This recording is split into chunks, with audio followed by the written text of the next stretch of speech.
Hi, I'm Mike, and today it's time to replace the filter in my whole house water filter. Hey, if this is your first time here, don't forget to hit the subscribe button below so you don't miss anything. All right, so it's been about 6 months. That's my filter. I've got a shut-off valve for it right here. So it's a fairly easy job for me. You may need to go out to the street to turn yours off, or maybe you have another shut-off valve somewhere else in the house. I also have a bucket underneath because I'm gonna spill some water. So the first thing I'm gonna do is shut off this water valve, like so, 90 degrees. And then I'm gonna go inside, open a faucet, and relieve all the pressure inside. And I also have a pressure release button right there. So I'm gonna go turn on the nearest faucet. All right, I've got the water off on the valve above this filter, and I've relieved the pressure inside. I'm still gonna get some water that spills out here. You're gonna need one of these filter remover wrenches. It comes with the kit. If you have a hard time getting this canister off, you can use 2 of these. And you can oppose them. I've got kind of a cramped quarters here with all this water heater and the water softener, but you can use 2 of them, one handle here, the other handle here, and muscle it that way, maybe even 2 people. Or you can double up the wrenches, like so. Put them on and use an extension of pipe. Put the pipe over that and it gives you a lot better leverage. You certainly want to hold on to this thing though, because you can see it's held on with a bracket and it kind of moves. That's pretty typical. All right, so I'm going to goose this out a little bit, and I want to give plenty of support to that side. There it goes.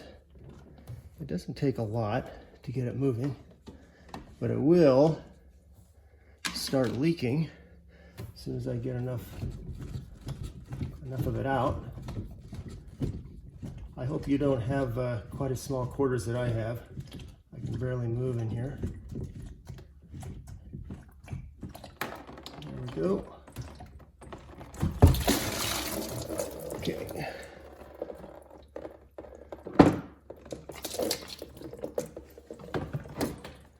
Okay, so here is the old filter.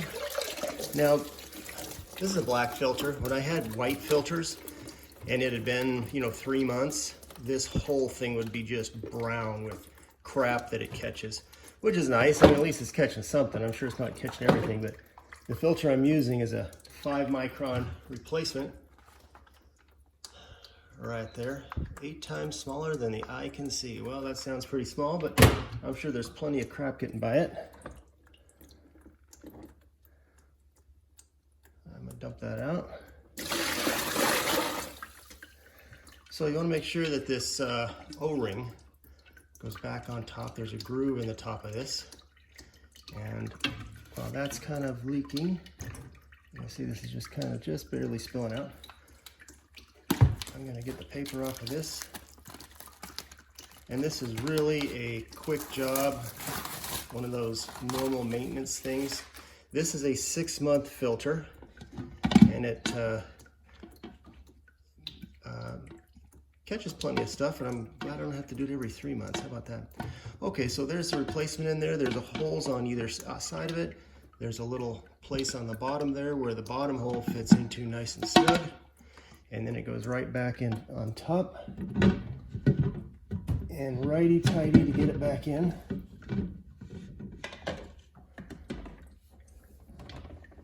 I don't want to totally crush this thing, but I want to get it snug enough so I don't have any drips.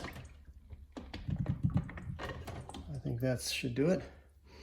Now there's a red button right here that lets air escape as the water enters this canister and fills up. Not a big deal if you don't have one, but if you don't have one, the water is going to go into the piping and to the nearest faucet once it's open, and you'll have some gurgling.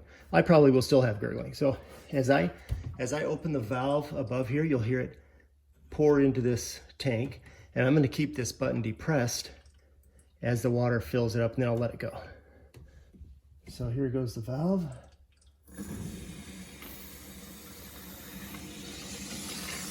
And that's water coming out of this little valve, this button. Stop that. And as soon as it kind of slows down, then I'll open it up full ways. Okay, it's slowing. I've got the valve completely wide open, and now I'm going to go inside and run the water that to the nearest faucet that I had turned off previously. All right, so I turned the water back on that one faucet, and I had one tiny little burp, and that was it. I just want to make sure that I don't have any leaks. This is nice and dry. I don't see any problems at all under here. There would be a time when I'd need to lubricate that little O-ring, or you can buy a replacement O-ring if yours gets damaged. They sell them individually at a home center. Well, that was quick and easy, just the way home repair should be. I hope this video helped you. If you have any questions or comments, leave them in the comment section below. If you're interested in our franchise opportunity, I'll leave a link for that in the comments section below. Don't forget to hit the subscribe button, and we'll see you next time.